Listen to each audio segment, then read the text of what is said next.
નમસ્કાર મિત્રો. હોળી માત્ર રંગોનો તહેવાર નથી, પણ આ તહેવાર આપણા ભાગ્યને બદલવાનો ઈશારો પણ લઈને આવે છે. સૌ પ્રથમ તો તમને બધાને હોળી પર્વની ખૂબ ખૂબ શુભકામનાઓ. આજે આપણે વાત કરીશું કે આ હોળી તમારા જીવનમાં ખુશીઓના રંગ ભરશે કે પછી થોડી મુશ્કેલીઓ લાવશે. તો ચાલો જાણીએ કન્યા રાશિ માટે આવનારું આ સપ્તાહ કેવું રહેવાનું છે. આ અઠવાડિયે તમે કુદરતની એટલે કે નેચરની ખૂબ નજીક રહેશો. તો તમે એકદમ જમીન સાથે જોડાયેલા રહેશો અને પ્રેક્ટિકલ બનીને વિચારશો. ગ્રહોની સ્થિતિ એવી છે કે તમારે કોઈ કારણસર જમીન પણ સૂવું પડે અથવા નીચે બેસીને જમવું પડે તેવા યોગ બની રહ્યા છે. તમને જમીન સાથે જોડાયેલા રહેવું ગમશે. આ સમય તમારા વ્યક્તિત્વમાં એક અલગ જ ચમક જોવા મળશે. તમારો ચહેરો ગ્લો કરશે. ઘણા સમયથી જે કામ તમને ગમતા હતા અને બાકી હતા તે હવે તમે પૂરા કરશો. તમે તમારા પોતાના માટે થોડો ખર્ચ કરી શકો છો અથવા ઘરના રિનોવેશન કે ફેરફાર પાછળ પણ ધ્યાન આપી શકો છો. જો તમે કોઈ પ્રોજેક્ટ પર કામ કરી રહ્યા છો તો તેમાં તમારું રિસર્ચ વર્ક વધશે. તમે ઊંડાણપૂર્વક અભ્યાસ કરશો અને જૂની સમસ્યાઓના ઉકેલ લાવવામાં સફળ થશો. સ્વાસ્થ્યની બાબતમાં થોડું ધ્યાન રાખવાની જરૂર છે. તમને ગરમી વધારે લાગી શકે છે, શરીરને પાણીની જરૂર વધારે પડશે, પણ તમે પાણી ઓછું પીશો. તો આ ભૂલ બિલકુલ જ ના કરતા. પાણી વધારે પીજો.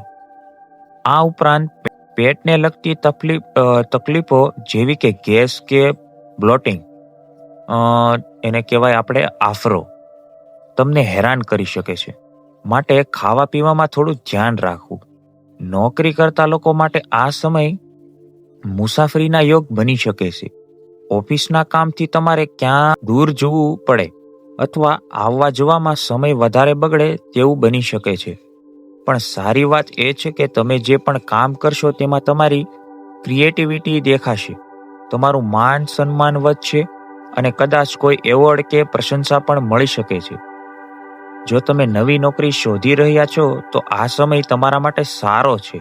કોઈ મિત્રની ભલામણથી અથવા ઓળખાણથી તમને મનગમતી નોકરી અને પેકેજ મળી શકે છે. વેપારી મિત્રોએ આ સપ્તાહ થોડું સાચવવું પડે એવું લાગે છે. માર્કેટમાં તમારા બિઝનેસને લઈને કોઈ ખોટી અફવાઓ ઉડી શકે છે અથવા નેગેટિવ વાતો થઈ શકે છે. કોઈ ગ્રાહક નારાજ થાય જેના કારણે તમારી પ્રતિષ્ઠાને અસર પડે તેવું બની શકે છે. તમારે ડેમેજ કંટ્રોલ માટે તૈયાર રહેવું પડશે. કામનું ભારણ વધશે અને કર્મચારીઓ રજા પર જાય તેવું બની શકે છે. રિલેશનશિપની વાત કરીએ તો જેમનું બ્રેકઅપ થઈ ગયું છે તેમના માટે સમય થોડો કઠિન છે. રાત્રે ઊંઘ ના આવે કે મન ઉદાસ રહે તેવું બની શકે છે. પરંતુ જેઓ ઓલરેડી રિલેશનશિપમાં છે તેમના માટે લગ્નના યોગ બની રહ્યા છે. તમે તમારા સંબંધને લગ્નમાં ફેરવી શકો છો અથવા હનીમૂન માટે કોઈ પ્લાન બનાવી શકો છો. હવે વાત કરીએ પારિવારિક જીવનની. ઘર પરિવારમાં ખાસ કરીને પતિ પત્ની વચ્ચે કામને લઈને ખેંચતાણ થઈ શકે છે. કામનું ભારણ વધારે હોવાથી અથવા જીવનસાથી દ્વારા કોઈ કામ બગડવાથી ગુસ્સો આવી શકે છે અને ઝઘડો થવાની સંભાવના છે. એકબીજા પર દોષ આપવાને બદલે શાંતિ રાખજો. વિદ્યાર્થીઓ માટે આ સમય ખૂબ જ સારો છે. કોઈ સારી સ્કૂલ કે કોલેજમાં એડમિશન મળી શકે છે. સારા શિક્ષકોનું માર્ગદર્શન મળશે. જો તમે વિદેશ જવા માટે વિઝાની પ્રોસેસ કરી રહ્યા છો તો તેમાં પણ સફળતા મળશે. તમારો આત્મવિશ્વાસ વધશે. સ્કૂલ તરફથી પિકનિક કે પાર્ટીનો આનંદ મળી શકે છે. તો હવે મિત્રો વાત કરીએ થોડીક સાવચેતી અને અન્ય બાબતોની. છેલ્લે થોડી સાવચેતીની વાત કરીએ. આ સમય હાડકામાં દુખાવો થઈ શકે છે. જો ઉંમર મોટી હોય તો ચાલવામાં ધ્યાન રાખવું જેથી પડી ના જવાય. આળસ અને ઊંઘનું પ્રમાણ વધી શકે છે. આખો દિવસ સુસ્તી જેવું લાગશે. જો તમે મકાન કે પ્રોપર્ટીને લગતી કોઈ ડીલ કરવા માંગતા હો તો આ સપ્તાહેથી થોભી જજો, કારણ કે તેમાં કોઈ ગડબડ થવાની શક્યતા છે. ટેકનોલોજી બાબતે સાચવજો. તમારો ફોન ખરાબ થઈ શકે છે અથવા બેન્કિંગ પાસવર્ડ કે ફોન લોક કરવામાં ભૂલ થઈ શકે છે.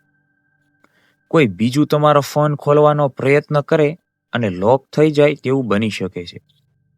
યુવાનો આ સમયે કોઈ નવું ટેટુ કરાવી શકે છે અથવા હેરસ્ટાઇલ બદલવીને નવો લુક અપનાવી શકે છે. તો મિત્રો, આ હતું કન્યા રાશિનું રાશિફળ. પ્રભુ તમારા પર કૃપા વરસાવશે. તો કન્યા રાશિના જાતકો, જો તમને આ માહિતી સાચી લાગી હોય અને કંઈક નવું શીખવા મળ્યું હોય તો અમારી ચેનલ મહાદેવ વાસ્તુને અત્યારે જ સબસ્ક્રાઇબ કરી લેજો. અને હા, આ વિડીયોને તમારા દોસ્તો અને પરિવારજનો સાથે જરૂર શેર કરજો. તો કન્યા રાશિના જાતકો, હું તમારી રજા લઉં છું.